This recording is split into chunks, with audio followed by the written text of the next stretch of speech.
You said everything was fine, smiled, made a joke, did everything to seem intact, but he didn't believe it. While the others were fooled by your performance, he just looked at you.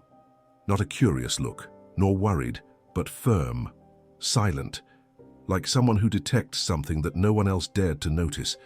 He sat down close, leaned his body, breathed slowly, and you started to tremble. Didn't know if it was anger, sadness, or fear. Maybe it was all together, or just the relief of finally being seen. Not for what you said, but for what you were vibrating, because as much as you tried to hide it, something in you was out of place. And he felt it. The dog doesn't understand your language, but recognizes your state, doesn't need explanation, doesn't ask for context, doesn't force you to name what you feel.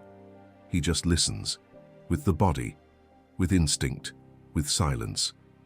You can deny it, pretend, disguise, but he already knows. Musonius Rufus said that the soul is not measured by discourse, but by the coherence between what one is inside and what is manifested outside. And the dog lives exactly like that. He's not interested in your words, is attentive to what words can't hide.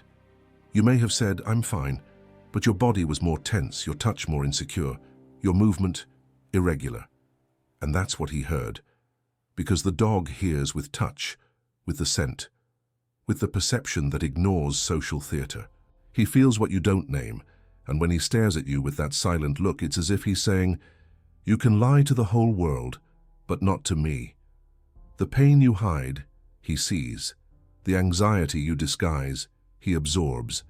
The despair you crush with routines, he feels in the air, and doesn't walk away out of fear, nor approaches out of pity. He just reacts as nature reacts, with truth.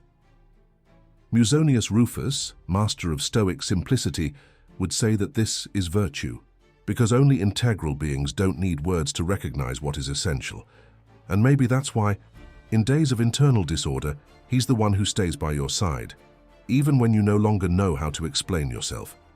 Musonius Rufus believed that virtue was not something taught with speeches, but that it was embodied in actions.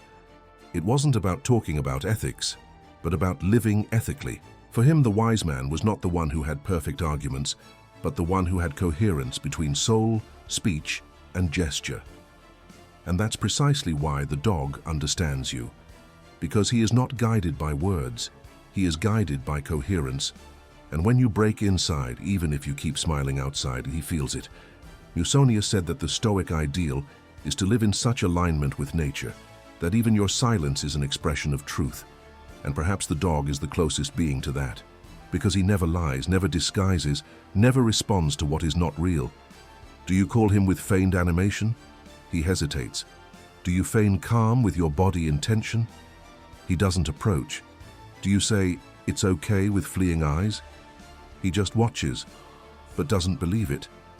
Because the dog wasn't made to understand words, was made to recognize states, and your state speaks loudly. Even when you silence everything around, you may have the best tone of voice, the clearest command, the most rehearsed gesture, but if something is misaligned inside, he will notice. He doesn't interpret, he captures, like someone who senses an earthquake before the sensors, like someone who knows that rain is coming, even before the first cloud. He feels your soul, not by intellect, but because his body responds to a field that you yourself forgot you emit, the vibration of truth. And that's why he changes his behavior, moves away, gets restless, approaches differently. Not because he doesn't like you anymore, but because you are no longer being whole. Musonius insisted that the greatest tragedy of modern man is to live in contradiction with what he feels, feigning strength in pain, feigning joy in anguish, feigning lightness carrying the world on his back. And the dog doesn't understand this farce, because in nature there is no disguise. What is broken creaks, what is sick is silent, what suffers shows itself. But you learn to hide, to transform despair into efficiency, to replace mourning with productivity, to erase body signals with catchphrases. And the dog just watches, without judgment, but with precision, because his instinct doesn't negotiate with appearance, only responds to the real vibration. Remember that time you came home pretending to be light, but he didn't come to greet you? Or that night when, for no apparent reason, he lay down next to you, as if he knew that something in you was about to collapse. You hadn't said anything. Maybe you weren't even fully aware of what you were feeling, but he knew, because he lives according to nature, and nature doesn't need explanation to perceive what is in dissonance. He is like an emotional seismograph. And you, a vibrant field, even silent, Musonius Rufus saw simplicity as the most direct path to wisdom, and said that the signs of the world are clearer to those who live without artifice. You, with your mind full of emotional strategies, end up not noticing your own deviation, but the dog notices and reacts, not to correct you, not to punish you, but to mirror, to remind you that what you feel is still alive, even when you try to silence it. That's why he doesn't obey the false command, nor responds to the anxious call, nor accompanies those in conflict, because he doesn't reject you, he just doesn't follow orders that don't come from coherence. And when you find a rare moment of peace, he feels it too, approaches with confidence, lies down next to you, breathes like someone who recognizes the firm ground of your real presence. You think it's him who changes, but it's you.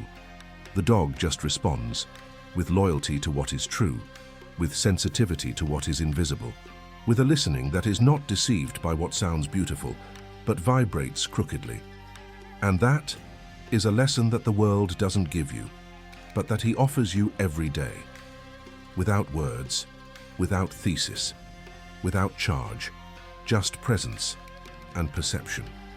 Musonius Rufus would see in this the perfect image of the wise life, a being that doesn't demand coherence from others, but moves only in response to real coherence. And maybe in the end you love him so much, not because he is unconditional, but because he is incorruptible. He passed straight. You called him with the same tone as always, the same gesture, the same expectation, but he didn't come, kept walking, or lay down in an opposite corner, or just stopped in the middle of the road and looked away. And that hit you. It wasn't rudeness, it wasn't coldness. It was something deeper and more disturbing. It was as if he had read something in you and chose not to react, and you thought, is he angry? Does he love me less now? Is he tired of me? But the answer is not in him, it's in you. Because on that day, you were out of sync. Your body said, I'm here, but your soul had already left, and he felt it. His silence was not contempt, it was a mirror. Musonius Rufus taught that nature does not respond to words, but to actions, and more deeply to the internal state of those who perform them. If you act in conflict, the world returns imbalance, and the dog is that world in living form. He doesn't ignore you because he wants to, but because he feels that what you offer is not whole. You say, come here, but your voice carries anxiety. You offer affection, but your hand is tense. You smile, but your eyes flee. And he feels it, not with judgment, but with a sensitivity that surpasses you. And that's why he reacts with what seems like coldness, but which in reality is precision. He is an emotional thermometer, and his silence is the alarm. You try to mentally review what you may have done wrong, but it's not about what you did, it's about what you emanate. He doesn't read you like people read. He doesn't evaluate, doesn't compare you to an old version, doesn't create expectations. He just perceives what you have become now. And if the now is in internal war, he is silent, not as punishment, but as a statement, like someone who says, come back to yourself, then call me. Remember when you cried silently, locked in the bathroom, or sitting on the floor of the room, staring fixedly at nothing? He approached slowly, didn't bark, didn't lick, didn't try to console, just lay down next to you, as if to say, I know, and I stay. But now, you are no longer like that. You are active, productive, agitated, does everything to look good. But it's not. and he feels that with the same clarity with which he recognizes a familiar smell. He's not distant, is diagnosing, like the earth that rejects the root that doesn't find fertile soil, like the sea that doesn't welcome the boat that doesn't respect the wind, like the sky that doesn't send rain to the field in imbalance. The dog is nature in its purest state, and nature doesn't reward incoherence. Musonius Rufus said that the harmony between the interior and the exterior is what defines the health of the soul, and the absence of the dog is the warning that this harmony is lost. You want presence, but offer tension, want comfort, but carry disorder, want answer, but don't listen to yourself. And he is absent, not out of coldness, but out of fidelity to the truth. His presence cannot be invoked by command, only by coherence. And if he didn't come today, it's because something in you was already gone before him. You can repeat the call, offer toy, pretend sweet voice. But if your vibration is misaligned, he will prefer the corner, the distance, or even the cold floor, next to no one. And that hurts.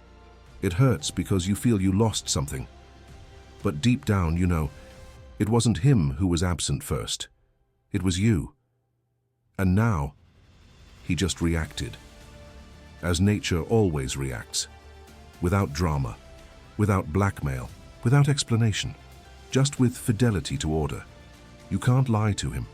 And perhaps that's why he's the only being that forces you to be true.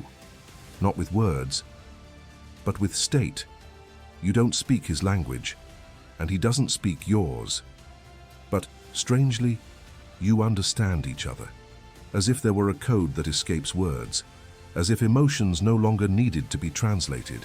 He doesn't understand what you say, but feels when your voice trembles, feels when you force joy, feels when you are smiling with your body and sinking inside. You can laugh loudly, but he notices that your breathing is short. You can feign lightness, but he feels the weight in your walk. Musonius Rufus said that the virtuous soul is the one whose presence transmits what no speech can express. And the dog, he is a master of this art.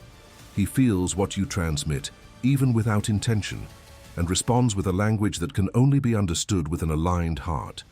That's why on some days he follows you around the house in silence, observes you, accompanies you, without demanding anything, without making a party.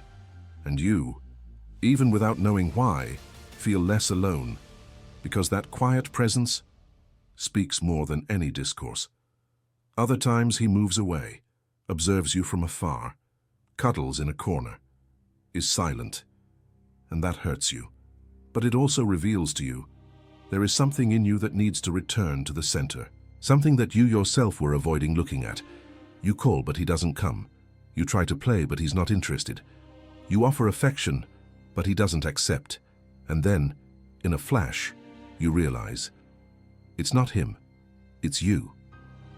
Musonius said that the truly wise man recognizes the signs of nature and adjusts his conduct without resentment. And the dog's silence is one of those signs. You learn to hear without ears, to respond without words, to reorganize yourself without external orders. Because he doesn't accuse you, but he also doesn't disguise, he just exists. And his existence, pure and without pretense, forces you to abandon your masks. You realize that he is the only one who loves you, even when you are not pleasant, even when you are angry, closed, or unbearably repetitive in your pain. But he is also the only one who moves away when you become too incoherent, not out of anger, but out of instinct, because he can't stay close to emotional falsehood. And that is perhaps his greatest lesson. You are only truly loved when you are truly you. Remember the first time he lay down next to you, for no reason, without request, without command, as if he were guarding a piece of you that you didn't know you had lost? On that day you weren't pretending anything, you were exhausted, raw, whole, even if in pieces, and he recognized it and stayed. This is the invisible pact, not based on possession, but on vibration. He doesn't need you to say what you feel, needs you to feel what you say. And when that happens, he comes back, approaches, trusts. Because, as Musonius said, nature only aligns with what is authentic, and the dog is the most authentic expression of living nature by your side. He has no interest in emotional games, doesn't get confused with your masks, doesn't respond to the performance, responds to sincere silence, to sadness without makeup, to the presence that doesn't try to disguise. And when he rests his head on your knee, you understand that for a few moments you no longer need to defend yourself because he has already seen you inside.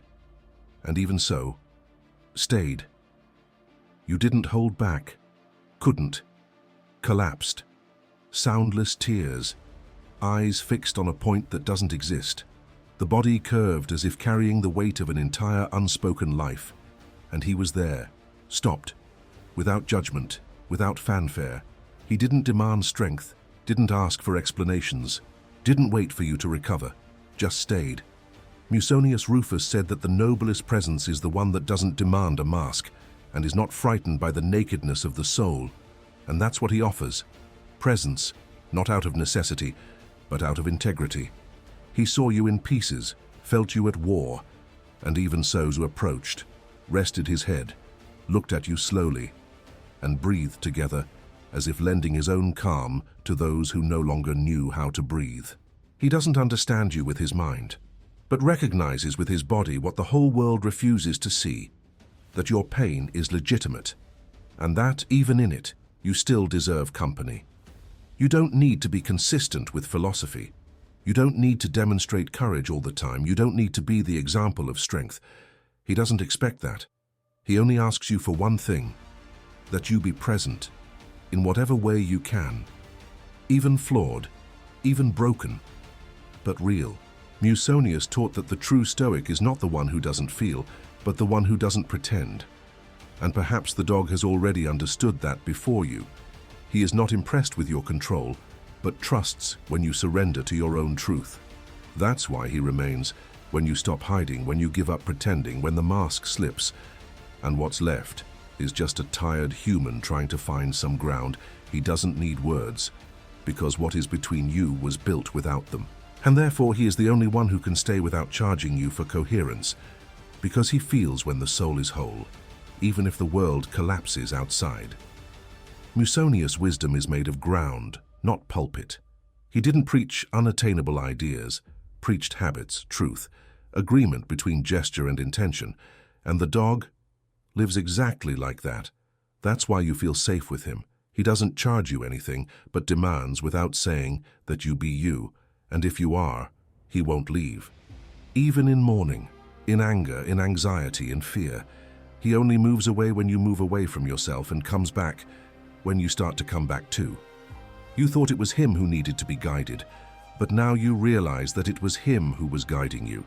Not with advice, but with presence, not with orders, but with silence. Not with logic, but with vibrant coherence. He stayed, even when no one else knew how to love you. And perhaps that's why you never forget him. Because in the end, the purest love is the one that doesn't demand anything from you, but that only remains when you finally stop pretending. Like this video, if you have ever been understood by a look that didn't need explanation. Comment if he stayed by your side even when you no longer knew how to ask for help. And share with those who still believe that the dog responds to commands and not to the truth of your soul. Because as Musonius Rufus would say, where there is silent presence and there is sincere compassion,